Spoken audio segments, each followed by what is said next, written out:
사랑하는 성도 여러분, 4월 11일 화요일 새벽 만나에 오신 여러분 주님의 이름으로 환영하고 축복합니다. 오늘 우리에게 주시는 하나님의 말씀 보도록 하겠습니다. 오늘 우리에게 주시는 하나님의 말씀은 사무엘상 18장 17절에서 30절까지의 말씀입니다. 사무엘상 18장 17절에서 30절 제가 봉독해 드리겠습니다. 사울이 다윗에게 이르되 내 맏딸 메랍을 내게 아내로 주리니 오직 너는 나를 위하여 용기를 내어 여호와의 싸움을 싸우라 하니 이는 그가 생각하기를 내 손을 그에게 대지 않고 블레셋 사람들의 손을 그에게 대게 하리라 함이라. 다윗이 사울에게 이르되 내가 누구며 이스라엘 중에 내 친속이나 내 아버지의 집이 무엇이기에 내가 왕의 사위가 되리이까 하였더니 사울의 딸 메랍을 다윗에게 줄 시기에 무울랏 사람 아드리엘에게 아내로 주었더라.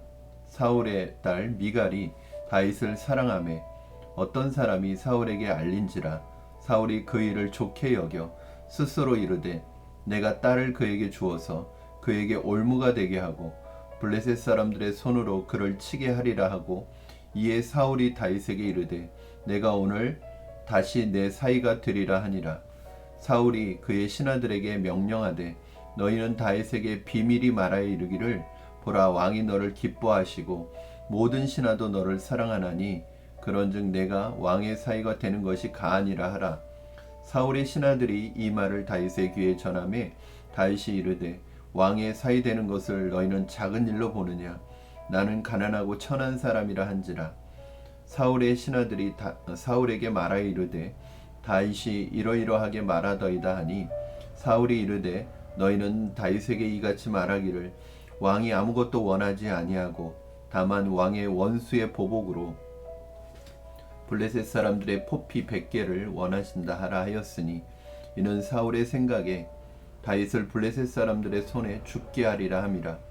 사울의 신하들이 이 말을 다윗에게 아뢰매 다윗이 왕의 사위가 되는 것을 좋게 여김으로 결혼할 날이 차기 전에 다윗이 일어나서 그의 부하들과 함께 가서 블레셋 사람 200명을 죽이고 그들의 포피를 가져다가 수대로 왕께 드려 왕의 사위가 되고자 하니 사울이 그의 딸 미갈을 다윗에게 아내로 주었더라. 여호와께서 다윗과 함께 계심을 사울이 보고 알았고 사울의 딸 미갈도 그를 사랑하므로 사울이 다윗을 더더욱 두려워하여 평생의 다윗의 대적이 되니라. 블레셋 사람들의 방백들이 싸우러 나오면 그들이 나올 때마다 다윗이 사울의 모든 신하보다 더 지혜롭게 행하매 이에 그의 이름이 심히 귀하게 되니라. 아멘. 여러분, 예수님을 믿고 하나님의 자녀, 하나님의 천국 백성으로 이 땅을 살아가게 되었습니다. 성령을 모신 성전으로 우리는 이 땅에서 살아가고 있습니다. 그럼에도 불구하고 우리는 이 세상이라는 나라 속에 살아가는데 사실은 이것이 우리의 딜레마이죠. 우리가 하나님의 자녀가 되고 하나님의 백성이 되었지만 우리가 살아가고 있는 곳은 여전히 이 세상 나라 속에서 살아가고 있습니다.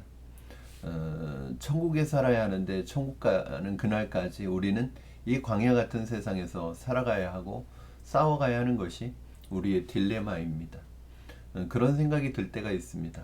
너무 신앙적이고 너무 성경대로 살면 세상 사람들에게 이용당하는 거 아니냐, 세상 사람들의 어떤 음모나 때로는 계략에 빠지는 것이 아니냐, 나도 요령껏 살고 세상에서 세상의 방법대로 살면 어떨까 하는 그런 유혹을 그리스도인들은 많이 받게 됩니다. 여러분은 어떻게 생각하십니까? 여러분도 그렇게 생각할 때가 있으십니까? 오늘 말씀은 무엇이라고 우리에게 말씀하고 있는지 한번 살펴보겠습니다. 사울은 골리앗과의 전투 이후에 다윗의 인기에 시기심이 들어오면서 본격적으로 다윗을 향한 적개심을 드러내기 시작합니다. 오늘 본문에서만 사울이 블레셋 사람들의 손을 빌려 다윗을 죽게 하려고 했다는 표현이 3번이나 등장합니다. 이것은 사울이 정말로 다윗을 죽이고 싶어 한다는 것을 강조하고 있는 것이라고 볼 수 있는데요. 사울은 사위 자리를 미끼로 다윗을 블레셋 손에 넘기려고 합니다.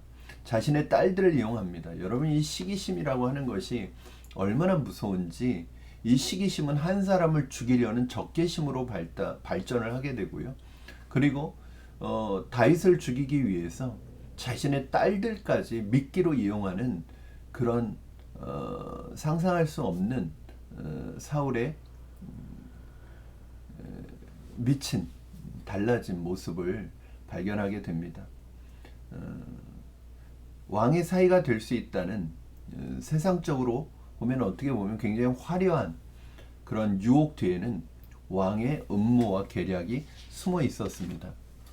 그러나 다윗은 이러한 권리를 주장하지 않고 자신과 자신의 집은 왕의 사이가 될 만한 자격이 없다고 그렇게 고백을 합니다. 우리 18절 말씀 한번 보시면요. 다윗이 이렇게 말합니다.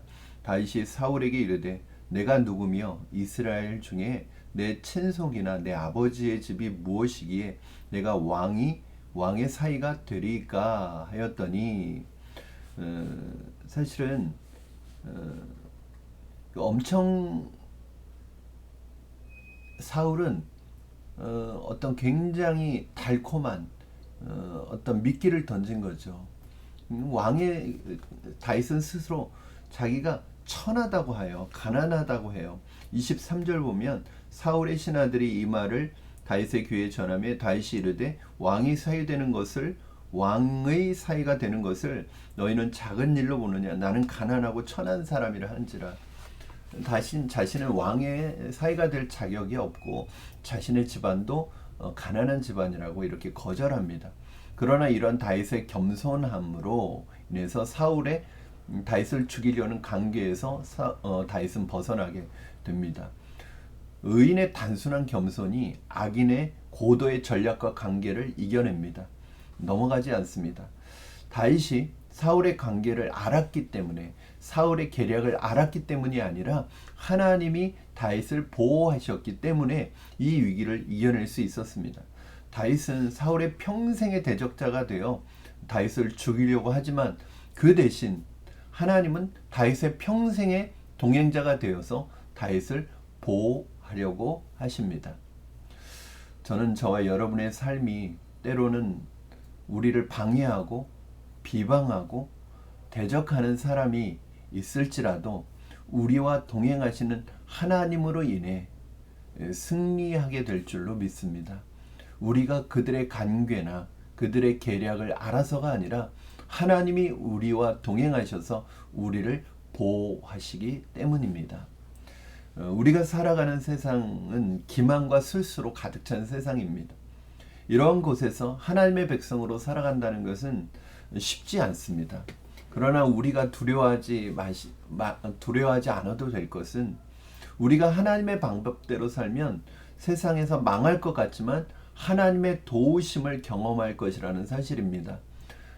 세상 사람들과 같은 방법으로 살아가지 않지만 우리는 하나님의 방법대로 살면 하나님이 우리를 도우신다는 것을 오늘 말씀을 통해서 우리는 깨닫게 됩니다. 선을 악으로 이기는 것이 간교와 악한 세상을 이기는 유일한 방법입니다. 사울이 악하게 나올 때 다윗은 동일한 악함으로 대적하지 않고 오히려 하나님의 안에서 선함으로 그를 대적합니다. 그때마다 하나님이 도우십니다.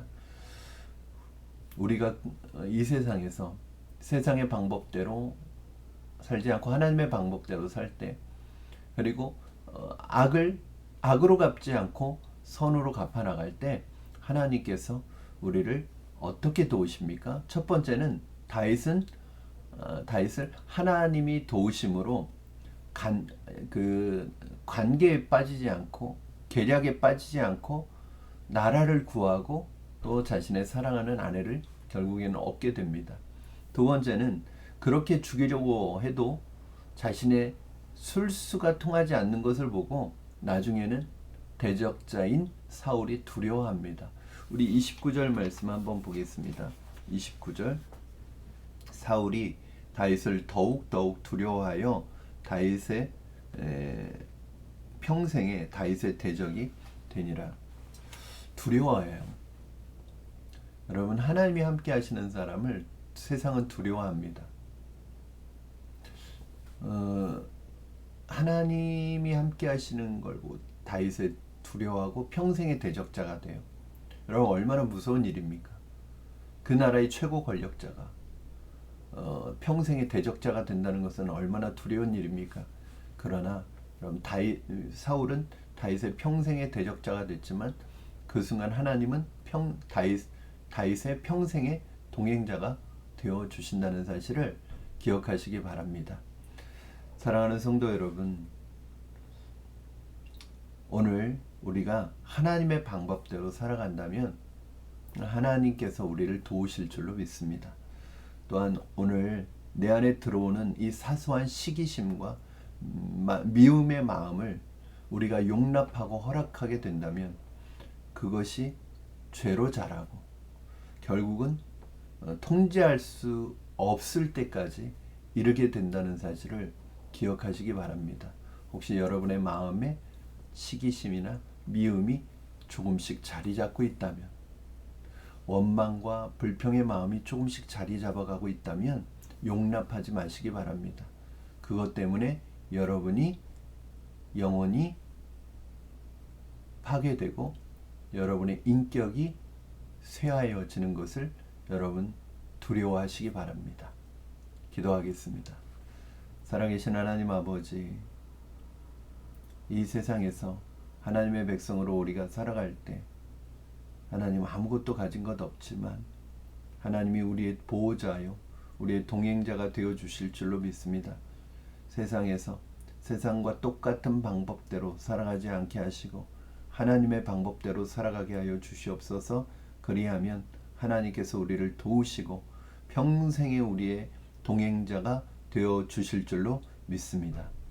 하나님, 바라기는 우리의 마음속에 시기나 미움의 마음이 조금이라도 들어올 때 용납하지 않게 하여 주시옵소서. 이것을 용납하면 그 미움과 시기는 우리가 통제할 수 없을 때까지 자라갈 수 있다는 것을 기억하고, 오늘 내 안에 이러한 미움과 시기심과 서운한 마음과 원망과 불평이 들어오기 시작했다면 하나님 앞에 회개하고 돌이키는 우리가 되게 하여 주시옵소서. 감사하며 예수님의 이름으로 기도하옵나이다. 아멘. 사랑하는 성도 여러분, 오늘 하루도 주님이 여러분의 평생의 동행자가 되어주시고 그 주님과 동행하는 삶을 살아가시는 여러분 되기를 주님의 이름으로 축복합니다.